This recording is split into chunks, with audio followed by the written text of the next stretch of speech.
truth is that I am not a book reader, but if you've gotten to a point in my trading where I've gotten to and you realize that it's no longer technicals that is holding you back from actually making consistent profitability in trading, because the pro traders or the professional traders will always say what differentiates the typical trader and professional trader from trading professionally is the amount of information that I've gotten both from experience in the market or from books of past pro traders. You have no other option than to actually dive into reading, and out of all the books I've been reading, both Trading in the Zone has been one of the best books I've been reading so far, and I highly recommend all traders to read out there. And I'm going to be sharing with you all some of the insightful things I've read and some of the self-revelation I've gotten so far from actually reading the book. What's going on, guys, and welcome to my YouTube channel. So in this video I'm going to be sharing with you all while I started reading the book Trading in the Zone and some of the main things I've learned from the book, and hopefully to share it to you all and maybe you get some insightful knowledge. I realized that I had a strategy or a trading plan that works, but I still wasn't doing it. And the problem isn't the market, but it was me, which is why I picked up Trading in the Zone.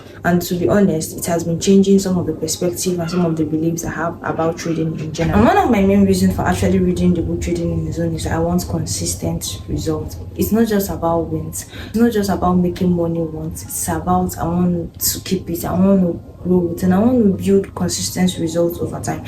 Because after learning the technicals, you could see that you are able to take a winning trade, but at the long run, you are not able to keep what you've made or to be able to consistently keep what you've made. And when you make research, the only thing you're told to do is to work on your psychology. And something I read from the book that makes so much sense to me is that it's actually my inconsistent random approach that is causing me my inconsistent random results. To say that I have times whereby if I want to take a trade, I'm looking for other variables that are outside of my trading methodology that I want to confirm that yes, it's time for me to take a trade, which is actually totally wrong. Because if my trading plan and my strategy actually tells me that this is when I should take a trade, why then am I looking for something outside of my trading plan that I need to confirm in order for me to be able to take that trade? Is it actually necessary? No, it is not. Rather, what I should do is to determine the risk and just take the trade, and understanding that anything can happen either positively or negatively. My edge is only high probability of one thing happening over another. And the second point about why I started reading the book is that my strategy works, and I've proven that.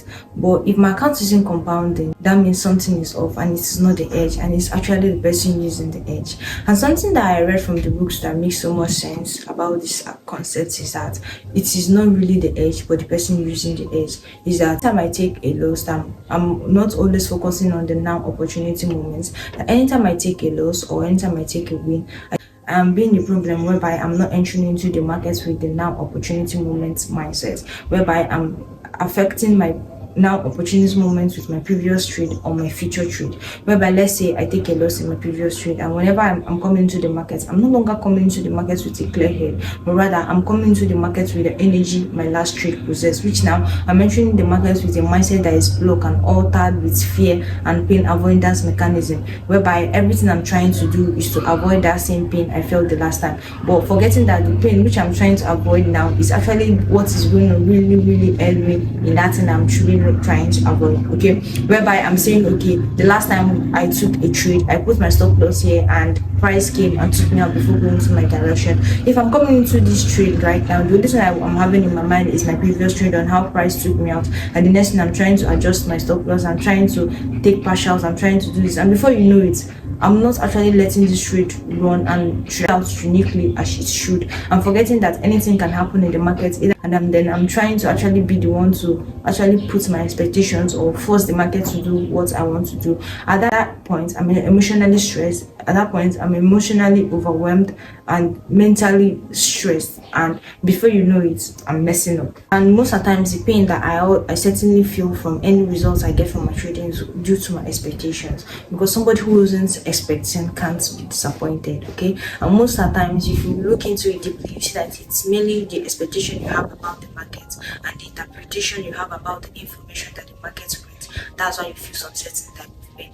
So this is something the book tried to help me open up my mind to, is that I shouldn't let my past trade or my future trade affect the now opportunity moments, but rather I should always know that my edge is only high probability of one thing happening over another, and I need not know what is going to happen next in the market for me to be able to make money, and that for my trade or my edge to play out, that played out the last time, that it has to be exact, or the exact traders who participated in the last event to actually participate now, which is something we don't know, which is something we don't actually can tell. But rather, what I should do, or I should do every time, is that I should be able to determine the risk ahead of time and then place the trade and let the uniqueness of the edge play out. Because when the book gave an illustration about knowing that throwing a coin is random, and if you should say you want a head, and then eventually when you throw it and you're getting a tail, you don't get hurt by it, okay? But in the market, we are trying to tell yourself that you're thinking in probabilities, or you believe in probabilities. Then if you should believe in probabilities, I think there shouldn't be a challenge or any confliction about how you feel and about how the result comes out. But at the end of the day, you see that even when you take a trade, it's actually your expectation that causes you the pain, and not actually the information the market spreads. So it's best for you to think in probabilities and not put any expectations on any trade, and just understand that anything that happens in a trade or anything that happens in the market is you. The third reason why I started reading the Trading in Zone book is that I found out that my mindset was shaped by fear of losses and professionalism. Okay, I was constantly avoiding pains, and I was constantly overthinking entries, and should I say like doubting my system at the last second. And the book actually helped me open up my mind that it is best to actually come into the markets with no knowing, and always make yourself available. Which is making yourself available simply means that you make yourself available in the market and allowing the markets unfold. And we're reading the market from this perspective and looking forward to see if the market offers any opportunity from its own perspective that presents itself as an opportunity or an edge, what you interpret as an edge, and then you determine your risk and take the trade. But I found out that if I'm coming to the market like I know what is going to happen next, that means I shouldn't have a stop loss. And if I'm coming to the market as if I know where the market is going to, then I shouldn't have a predefined exit. And if I'm coming to the market that I know what is going to happen next, then I shouldn't even predefine my risk whenever I'm entering. That means I should just enter a trade anytime I come into the market, and I don't need to see a pattern. And if I should go on and start listing the list, I found out that my fears is mainly about I don't want to take a loss. But these are costs of business. I can actually do a business without taking a risk, okay? And that trading is something that losses are inevitable, that I have to take losses, okay? And that the edge is not always going to be working 100% of the time. And if I have a trading plan that helps me with my losses, or that helps me know when I should enter, why then should I be having all this fear? But at the end of the day, it's always what we have been born to, or the environment we find ourselves, whereby I'm trying to be perfect to meet up to, I don't want to see losses, but losses are always part of the game. Or whereby I'm trying to meet up with the society, whereby I want to be showing only wins, but that is not the true reality of trading. There are losses in the game before there are wins. And about the professionalism side is that I'm always trying to meet up in the side that I'm always trying to be right on where the market is going, and not allowing the market to uphold. I'm not actually making myself available by reading perceiving what the market is offering from his own perspective, and looking for anything that presents itself as an opportunity or something that I interpret as my edge.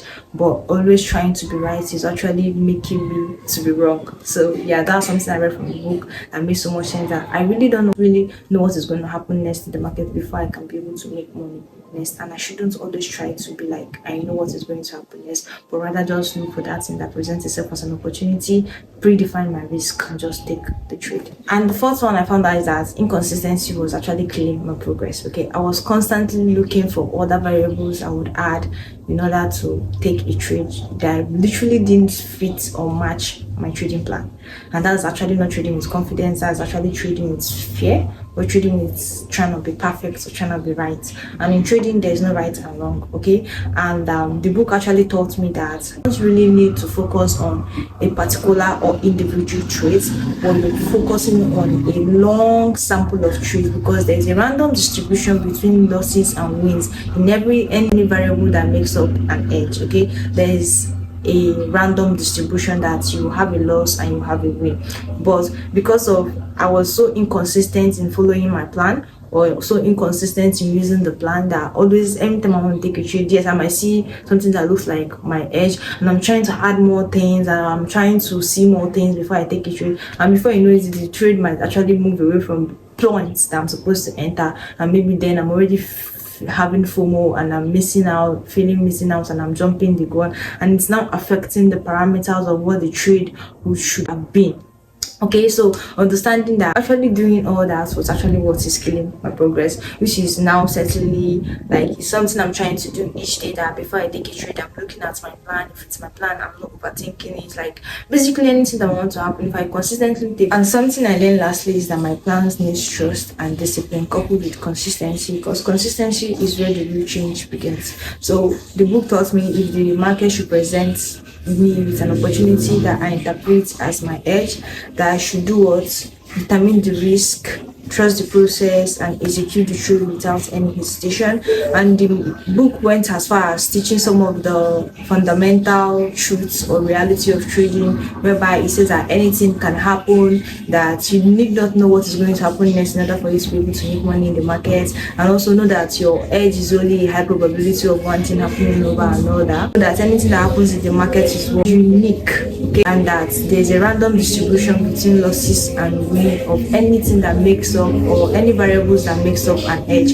And the best advice I can give you that you shouldn't trade with fear over confidence. You always do what's perceive the market from its offering, from its own perspective. Always completely focus on the now opportunity moment and spontaneously enter the zone. And hopefully I hope this video was insightful and you got some knowledge out of it. And Trading in the Zone is a book that's highly recommended to all traders out there, for you to see that it's no longer the technicals and there's a difference between knowing something in the market and actually using to make consistent money. Okay, you can make money, but it's how to make consistent money and keep it. That's the most important thing in this game, because all our objective is actually to make money. And yeah, yes, shout out to Emeka for actually giving me this book as a gift, and I say thank you so much.